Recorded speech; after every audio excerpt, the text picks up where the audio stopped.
Hey, it's Dan. Welcome back. You're watching iAllegedly. And I've got a good one for you today because this is officially Donald Trump's economy from today forward. So some of you are excited about that. Some of you are going to say, I told you so. But there's a lot to cover. So let's get right into it. Hit the like button, subscribe to the channel too, please. First things first, okay? Donald Trump's been in office basically almost 6 months now. After the 4th of July holiday and we start getting all the different job numbers, at some point in time, the current administration has to be the one responsible for what's going on in the economy. And that's where we're at right now. Okay? The big beautiful bill just got signed and it is loaded with just shenanigans, which we'll cover throughout the week coming up. But, you know, there's just a lot of crazy stuff that's in there. And one thing that is wild right now is you're starting to see cracks in major things like real estate and shipping, and you can, you know, tax and spend and give all this stuff away. But Michael Hartnett from Bank of America, who's a fairly conservative guy in that sense, has said that we're going to see our national deficit by 2030 hit $50 trillion. That is crazy, guys. It's absolutely nuts. And what you're seeing right now is you're seeing real problems when it comes to the housing market. You know, one thing that I was blown away with was Lennar Homes, which is arguably one of the country's largest home builders in the world. They came out with their numbers this week and just, hey, listen, we thought I got to do this right because, you know, they generated 22,601 orders and delivered 20,131 houses. What was the average house price? Which this just blew me away. $389,000. That is wild, guys. I'm telling you guys, if you guys live in a place where you can buy a $389,000 house, and I'm walking amongst this crap with an HOA for $1.7, $2 million, God love you, man. Because, I mean, I can't believe that. But every single house had to have incentives.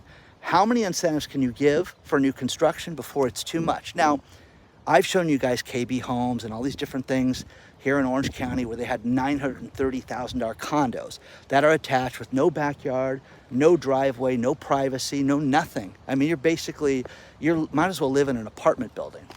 And with that, it's too much. But the wording that they used, we have affordability challenges, interest rates challenges. There's challenges in consumer confidence right now. We adhere to our strategy of driving starts, sales, and closings in order to defeat our long-term deficiencies in the industry. Guys, I'm telling you, you're not going to be able to do this because when you see businesses that are hurting, like McDonald's, and it's too expensive to go out. Now, Waffle House, I'm telling you guys ever want an experience, okay? Bring somebody strapped, but go to a Waffle House. I am telling you, it is amazing. The arguing, the fighting amongst the employees. I mean, it's just the shenanigans that goes on in these places. I ate there once and then went back a second time, and I'm like, oh my God, this is happening again. This is unbelievable that this is what happens every day at these places. Different place, same nuts. They just got rid of their egg surcharge because egg prices have gone down. Now, you can sit there and say, is that a big deal? Is that right? Is that good? You know, all these different people. You know, one thing that was in the Washington Post, Trump's economy remains pretty strong, but some warning signs are flashing. Yes, they are. And you're starting to see this getting to be only worse and worse and worse. The Atlantic, which again, places that hate Donald Trump, and again, I'm not trying to be on his side. I'm just trying to tell you that this guy, for those of you that hate this guy, this is your dream come true because he owns this from here on out. Either they win the World Series or they're crap. You know what I mean? It's that simple. There's no in between. So you're going to see a lot of people that are going to have problems with this, but that's where it's at right now. The Atlantic, Trump's only okay economy is what they're calling it. Now that's fascinating. I mean, it really, really is. But how do you feel about that? Do you think it's bad? Do you think the economy is really good or bad right now? The shenanigans with interest rates, and you're starting to see the large, banks and different financiers step forward and say, hey, we need a new Fed chairman. Okay, great. Who's going to be the Fed chairman? Now, I put it into Enoch and asked the question on their 5 recommendations, and you guys can see that. But who's going to be this person that's going to run the Fed? And again, will this person just be, the rubber stamp for Donald Trump to lower interest rates? Is that going to make your house affordable? No. Is it going to make it so that you're going to be able to afford a house? And in other words, with your lack of a job? No. It's going to do certain things. As far as business, it's going to drive certain business. But will it make it so that employees will be able to work for you? Who knows, man? I think that you're going to see a lot of problems right now. The fighting with, Donald Trump and Elon Musk is getting worse and worse and worse right now. And what's fascinating about this is that SpaceX just lost a government contract to test payload. And I'm like, oh, that's tit for tat. They're just doing stuff back and forth. This is kind of important right now. He was taking his rocket, the one that lands by itself again. He was doing that. And they were going to test large payloads, over 100,000 pounds, and how they could do this and how quick they could get it in different areas and project a rocket up and drop that. We're not going to pay for that now, which is horrible. When you do this and you go and you have, this infighting like this, it's completely a waste of time. Something funny out of Mexico right now is this. There is a tremendous amount of migration right now, especially people here in California. Like, I can't live here. Let's go to Mexico. Let's go live down there. And it's doing what? What is it doing? Driving up the price of rents, driving up home prices down in Mexico. What are they doing? They're protesting in the streets, furious. You guys need to speak Spanish. You guys can't do this. You guys ever hear anything like this? Kind of here? Okay. That's what they're doing in Mexico. Read the story below. This is not me making this up. This is a great story that I found for you that is unbelievable because, what's good for the goose is good for the gander. But again, everybody's out of money right now. Everybody's strapped right now. This is going to be the summer where travel is off, where, if you can get an incentive, you can get a discount on anything, take it, and ask for that. This is what's happening with these homes. I'm telling you, if I was going to go buy a Lennar home, KB, or, DH Horton or DR, whatever the heck they're called, I would offer the floor. I would say, I want you to throw in everything under the sun and get what you can get. Because right now, the likelihood that you're going to get that is very, very high. So, unbelievable, So, the other thing is, how about this? The Jeff Bezos wedding, think about this. How about this for a wedding? This is insanity. $1.1 billion for him to marry the weather girl in Venice. His money, he can do whatever he wants. He just sold, $767 million worth of Amazon stock, but it cost over $1 billion. Think about this. What this did for the economy, okay, for all the guests, is that it worked out to be $5.6 million per guest on that local economy in Venice. Is that nuts, guys? Who does that? Who's got that kind of scratch that you can piss away on a wedding? I guess he does. But again, does that make the marriage last longer? What do you think about this, guys? What do you think about this? They're garnishing wages in this economy right now. They're garnishing wages for student loan borrowers. I am telling you guys this right now, okay? Student loans are the easiest thing to put off. They are absolutely the easiest thing to put off. If you bury your head in the sand and you lie, okay, and you don't respond to them, they're going to garnish your wages. They're going to come after your assets right now, which is crazy, okay?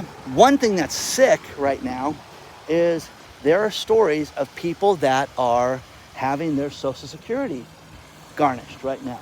And it's high. It's at a 50% clip for some people because they were overpaid. Hey, Dan, we wrote you too big of a check in 2021 and you got that 18 months of payments you shouldn't have gotten, so we're going to take half your income.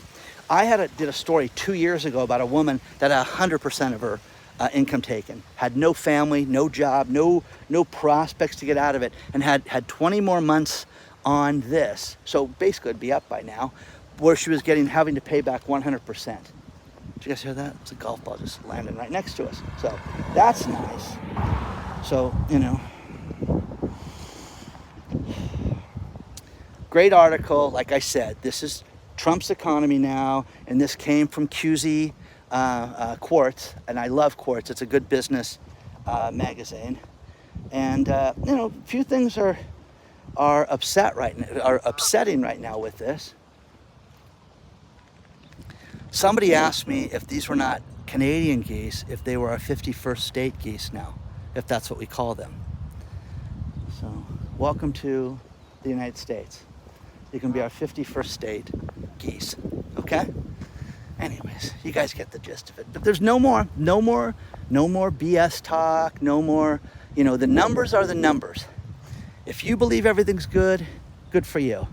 I see people struggle. I have hundreds of emails a day. I get so many different things sent to me about what people are going through and the challenges they're going through, and the majority of it is affordability. Now, you can sit there and say, Dan, Donald Trump said he was going to lower prices, which is what he said. But what you have is you have inflation dropping right now, and it's still not enough. You know, the Waffle House dropping the, you know, the egg fee doesn't do much. It doesn't make the price of a breakfast go from $18 down to $9 again. Doesn't do that. So, I'm telling you guys, Michael Hartnett, B of A, I'm going to end this with this one right now. He is convinced that there's a huge stock market bubble right now and that it's going to collapse, and you need to get yourself into other things like gold and silver, whatever assets you're into, but you need to get into safe haven assets. And he is convinced that we're going to see wild numbers with our deficit because of this problem. And again, I think that the savings that we have right now that Doge has done is just the beginning. We need to see more of that stuff. But it's going to be interesting to see what happens. Is it going to make your business more profitable? Is it going to get you more customers? You know, are you going to be able to get more hours? Or are you going to be like my son who has 3 jobs right now to make it work? Which is fine. I mean, he's a kid. He can go do that.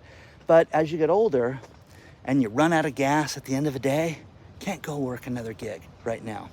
And one thing that we're seeing is gig workers that are doing things. And my daughter, you know, has just flown around the country over the course of the world, the last month for all her different events and things that she's been covering. But it is crazy, guys, to see what she's seeing around the world right now and the affordability problem and how expensive things are. And it's nuts. And it's not just here. It's around the world. Prices went up to here, and now they're starting to come down a little bit. They're not coming back down to here, guys, ever. Get yourself ready for that. Okay? Hit the like button, subscribe to the channel. You want to email me, it's hello@iallegedly.com. And don't forget, this is the Trump economy, guys. There's no more shenanigans. There's no more blaming Joe Biden, Kamala Harris, you know, Hunter, and blame him for all you want. But it's done, guys. He owns this from today forward. And I strongly believe that. So if we're going to write this, we better write it now. When you have builders that are hurting right now, it's going to get more interesting before it gets fixed. That's what I think. Let me know what you think.